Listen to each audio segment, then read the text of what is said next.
Hello, I am Anna Cavalcanti from the University of York. The work I am presenting has been carried out in collaboration with colleagues from my research group, RoboStar. Our work is concerned with the development of notations and techniques to support a model-based approach to software development in robotics. In this presentation, I focus on our work related to modeling and verification with physical models in the loop. Many colleagues are interested in the area of software engineering for robotics, as I suspect many of you are. Recently, we have published a book, a collection of chapters from colleagues all over the world, presenting their ideas and techniques on software engineering for robotics. Our approach in RoboStar is distinctive in at least the following ways.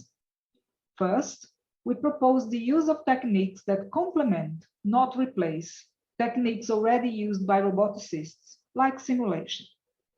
Second, we are developing domain-specific languages that are accessible to roboticists because they are similar to languages they are already using. Finally, mathematical models can be automatically generated from models described in these domain-specific languages. The mathematical models can be used for validation and verification via proof, complementing validation and verification via simulation and testing. The RoboStar approach involves several notations. I present here a notation called RoboSim. It's a diagrammatic language for modeling of simulations that is independent of particular simulators. To describe behavior, it uses state machines enriched with facilities to describe time properties like budgets and deadlines. From RoboSim models, we can automatically generate mathematical models as well as simulation code. RoboSim state machines are organized using component mechanisms for structuring the simulations. A simulation is normally programmed as an iteration over a large piece of code that mixes the simulation of the software, of the platform, and of the environment without any structure. This has the potential to exacerbate the reality gap by hiding assumptions, and it's not favorable for reuse. It's also not favorable for verification. So in RoboSim, we have facilities to describe a simulation via three separate components: a D model for the control software, a P model for the platform, and a mapping between them. A D model specifies a control software in terms of platform services. A D model is independent of a particular platform, since typically several platforms can be used to realize those services. A separate P model describes the physical properties of a particular platform, its links, joints, sensors, and actuators. A P model also describes behavior via systems of differential algebraic equations. A mapping can then be used to connect the D and the P model to explain how the sensors and actuators of the P model realize the service of the platform in the D model. I first illustrate the nature of a D model via a very simple example of a robot that avoids obstacles. This control software can be deployed on many platforms. I have here, as an example, the marXbot, a platform developed by colleagues in Zurich. The D model, however, is not dependent on any aspect of the marXbot. For this control software, we have identified three simple services that are needed.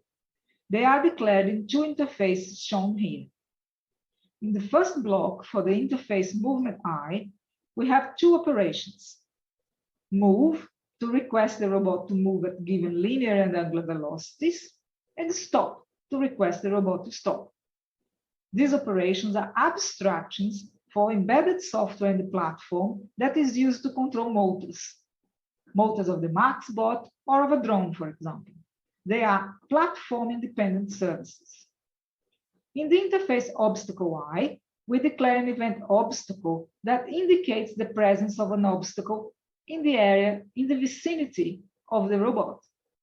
This service can be realized by a variety of technologies, an infrared sensor or a camera, for example.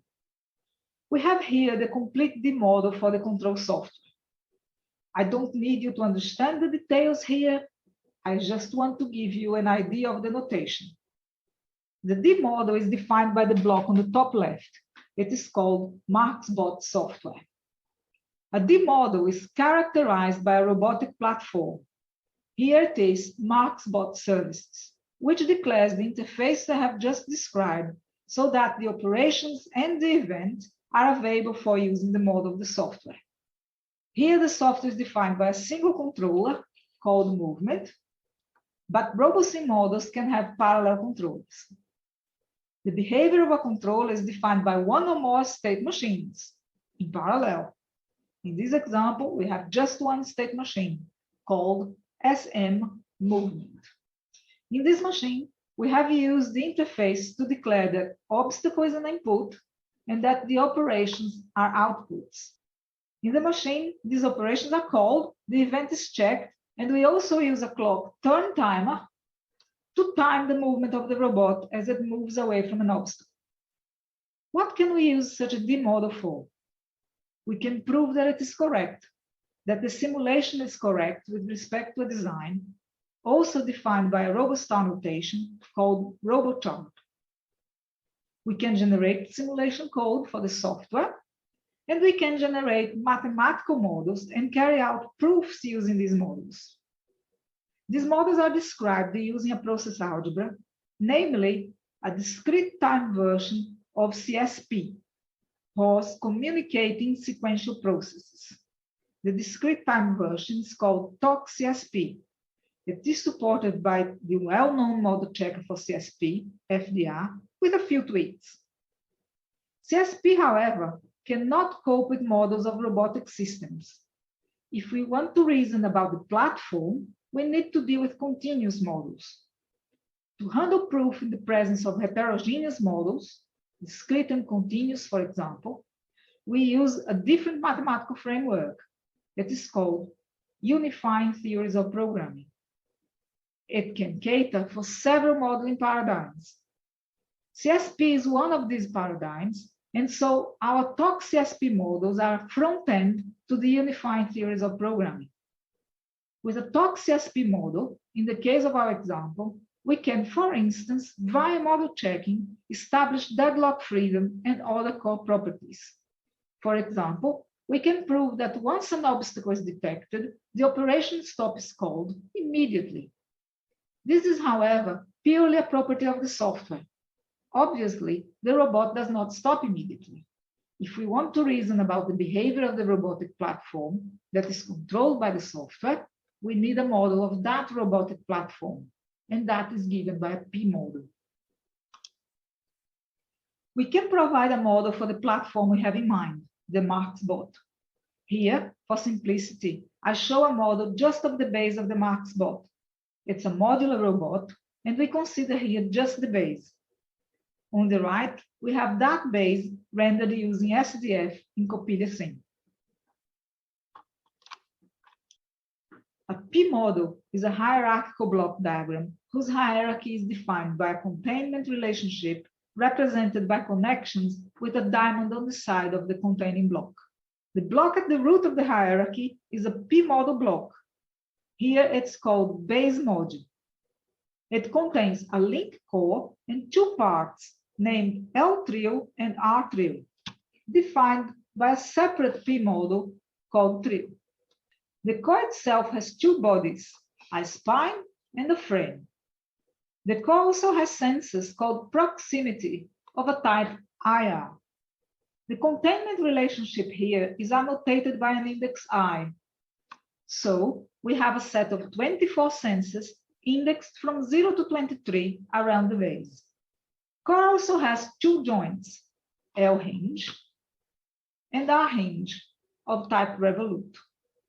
These joints each have an actuator, motors L motor and R motor of a type speed control motor. So we have here examples of a few facilities for structuring the P models.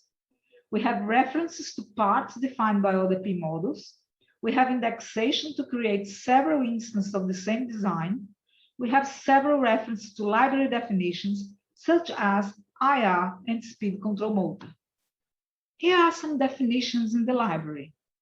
The definition for a revolute joint and the definition of an IR sensor. They are given by systems of differential algebraic equations. The IR example is very simple, and the definition of the revolute joint is perhaps more interesting, but I just want to illustrate that we can have a system of equations. I don't need you to follow the details. For the IR, the input is the distance between the platform and an obstacle. The output is a voltage. Perhaps using experimentation and interpolation, roboticists can define an equation, recorded here at the bottom. So, what can a P-model be used for? It can be used to generate simulations, described in SDF illustrated here, and generate mathematical models. These are now hybrid mathematical models that capture continuous quantities of the hardware, such as voltage, but also discrete cyclic interactions with the software. They are now described in a process algebra called sci-fi circus, which combines a data modeling notation called Z, CSP, and supports hybrid modeling. Like in Z and CSP, verification in sci-fi circus is based on a notion of refinement. A P model can also be used to define the service of the platform of a D model. In doing so, we create a single model that can be used to carry out proof of properties that are dependent on the control software and on the hardware. To make such proofs possible, the connection needs to be established precisely in the model. This is done via platform mapping, illustrated here. It relates a D model, here marXbot software, with a P model, here the base module. In the platform mapping, we have a block for each element of the platform in the D model. Move, stop, and obstacle. For example, in the definition of obstacle, we establish that this event happens when the output of the proximity sensor at position 1 has value greater than 3. The input of the whole system is the input of the sensor, the distance of the obstacle in the environment. So, what is the semantics of a RoboSim model? What is the semantic model that can cater for the model of the whole system, encompassing the D model and the P model connected as defined by a platform mapping? And how can it be automatically generated? The answer is described in this diagram. This is a hybrid model composed of the TOC-CSP process for the D model in parallel with the sci-fi circus process that captures the definitions in the P model and the platform mapping. The sci-fi circus process defines a cyclic mechanism via a hybrid process defined using sequencing, recursion, and time interrupt process combinators. We have an initialization of local variables and constants coming from the platform mapping and the P model. The iterations are determined by the time of each simulation cycle. In each iteration, we have a process that reads the inputs, in sequence with a process that provides the outputs, in sequence with a process that evolves the equations. Communication between the TOC-CSP and the sci-fi circus processes is synchronous via CSP channels that represent the variables, operations, and events of the D model. For reasoning, we can use FDR for TOC-CSP and a model checker such as SpaceX that can deal with hybrid models. Our goal, however, is the use of Isabelle UTP, an encoding of the unifying theories of programming in the theorem prover Isabelle. With the connections captured in the semantics of a RoboSim model, we can carry out proof with the P model in the loop. Before, we could just prove that once an obstacle is detected, the operation stop is called immediately. Now, we can prove that once the distance between the platform and an obstacle is less than a value d, after t time units, the values tau output by the motors are 0. So we can now express and prove a property in terms of elements of the environment rather than components of the software. To conclude, the take-home messages are as follows. We can have two independent diagrammatic simulations that are readable. We can complement the simulations generated using these models with proof based on the models themselves. Models and code can and should have structure. This helps addressing the reality gap and also facilitates compositional proof, because we can use tools and techniques that are convenient for reasoning about software models and tools and techniques that are convenient to reason about hybrid models separately, but brought together by the unifying theories of programming. They provide proofs for properties that depend on the behavior of both components, software and platform. We have a tool to support the use of RoboSim and the other RoboStar notations. We have several case studies. There are RoboStar members around the world, not only in New York, but in other universities in the UK, and also France, China, and Brazil. There is a lot of work to do in software engineering for robotics. Join us. Case study on verification, perhaps? Thanks for listening.